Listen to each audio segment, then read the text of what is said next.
Cincinnati traveling to play at Temple, where Temple's got 3 losses and they're favored by 3. You don't see that very often at this spot in the college football season. We got 48.5 the total, 3 or 3.5 depending where you shop. This is a good one to look around. Use the Sportsbook review ratings page to find the best sports book to kind of have more than one, because 3.5 is obviously a key number here. But Asher, what about Cincinnati and Temple? What are you looking for in this game? Do you like a side or a total in this one? Oh, yeah, I absolutely am jumping on Cincinnati in this one for a couple reasons. Now, look, let me just get a couple notes out about Temple real quick. First off, how in the world did this team lose to Villanova? Okay, they lost to Villanova at home week 1. But look, they have made a switch at quarterback to Anthony Russo, 29 points a game with him, 4-1 with him as the starter, 3-0 in conference play. But Cincinnati has quietly not only gotten into the top 25, but listen to this stat. They've outscored their opponents 57-10 in the fourth quarter. They're beating teams by 18 this year. Oh, by the way, this is a random stat. I got a couple random stats for each game. I promise you. This one's a fun one. They are 6-0 with the coin toss this year. Interesting. Probably can't bet on that. I don't know a sports book that would have the coin toss prop on Cincinnati Temple, but who knows? Maybe we can email Dave Mason over at Bet Online and try to get one there for you, Asher. But Big Man, Temple's a program you know really well. The change at quarterback, finding change, a team to bet on. Are they a team you're looking to bet on? Yeah, it's interesting. The Eagles have actually won every toss this year as well. Just keep that in mind. Yeah, as far as this game, I'm on the other side actually, and I just want to kind of break this down. I look at Cincinnati, and I've been impressed. They've done a nice job. Luke Fickell finally starting to get this team to play like we think they can. They're 5-1 against the number, but I think the key thing Asher discussed was the change at quarterback for Temple. The reason they lost to Villanova is because Frank Newtow threw 2 interceptions at terrible times in that game. But you look at since then, they played really well. They lost to kind of a tough one to Boston College, but every other game since they made the quarterback change, they've won. They played better competition, I think. You look at the competition Cincinnati's played, there's a lot of nothing here. And frankly, they're some of the worst defense in the country on this list. I think Cincinnati's in a good spot. They've turned it around as a program, but I think this line's kind of telling. Drew, you kind of mentioned that. I think Temple's the best defense they're going to face and have faced since the season started. I like the fact of Russo quarterback. The offense has started to get going because this run game has gotten going as well. I think Temple's the play here.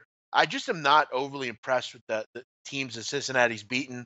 I don't think they're going to run the table or anything. I'm going to take Temple in a 27-21 type of win. It'll be tough. It'll be close. But this quarterback change has been big for the Owls. They're getting closer and closer to a bowl game. And look, frankly, at the end of the season, you look at who they've got. Central Florida, Houston, South Florida, and then the Cincinnati game. If you want to make a bowl game or have any shot at one, you must get the job done here. It's close enough to the number where I'll take the cover. But Big Man, let me ask you this. You mentioned Cincinnati hasn't played anybody. Who the heck is Temple beaten that's been impressive? And also, I want to raise you one more with Luke Fickell. He's a defensive-minded coach. And more importantly, listen to this stat. Cincinnati is number 1 in the country with not allowing their opponents to cross the 50-yard line. 69% of opponents' drives, they have not crossed the 50. I know that you're big on this new quarterback for Temple, but who the hell have the Owls beaten to make you impressed? Well, I think they beat Maryland. I guess it's not it's not necessarily who have they beaten, but it's who they've played. They played Buffalo. They played Boston College. Navy's always tough. I know that Naval Academy is not good this year, but it's a dynamic opponent. You can knock Villanova all you want. Villanova's a top 15 FCS team. I mean, you look at these. Connecticut and Ohio are 2 of the worst defenses in the country. Alabama A&M, Miami of Ohio, and Miami of Ohio couldn't score on you, me, Drew, and 7 listeners. It's just not going to happen. I hear you. It's a good point, and that's a great stat about not passing the 50-yard line. I feel like this line. I guess you're basically saying it's a pick 'em straight up. It's a pick 'em. I would probably agree with that. I think Temple has to have this game. It could be a good under game too. I mean, as Asher said, 2 pretty good defenses here. I could see this one somewhat low scoring, but I'm going to lean with Temple. I like what I've seen out of Frank Russo. And how long has Russo been kind of manning the ship for the offense? He's been manning the ship since he's been in since 5 games after the Buffalo game. 5 games. Okay, so with him, they're undefeated ATS. They are. Hmm.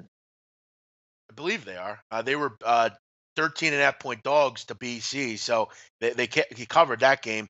Temple's actually a very good team against the spread, Drew. I mean, last 34 games, they've covered 24, and they've been particularly good guys in this conference, covering 17 of 20 against the number. They've also covered 14 of 21 as a favorite. They're at home here.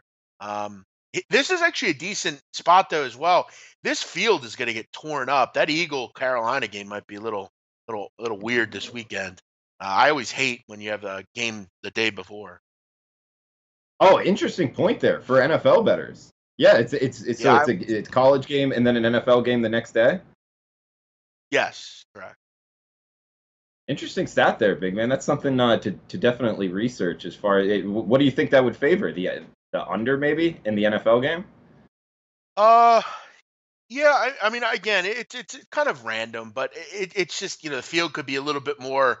It could be divity and that kind of thing. I don't know. I don't know how much it. I'd be interested to maybe go back and look. I'd have to spend some time going back and seeing if it's affected totals. But you have two teams that are obviously pretty good on offense. So I don't know if it'll affect anything. It's just something to keep in mind.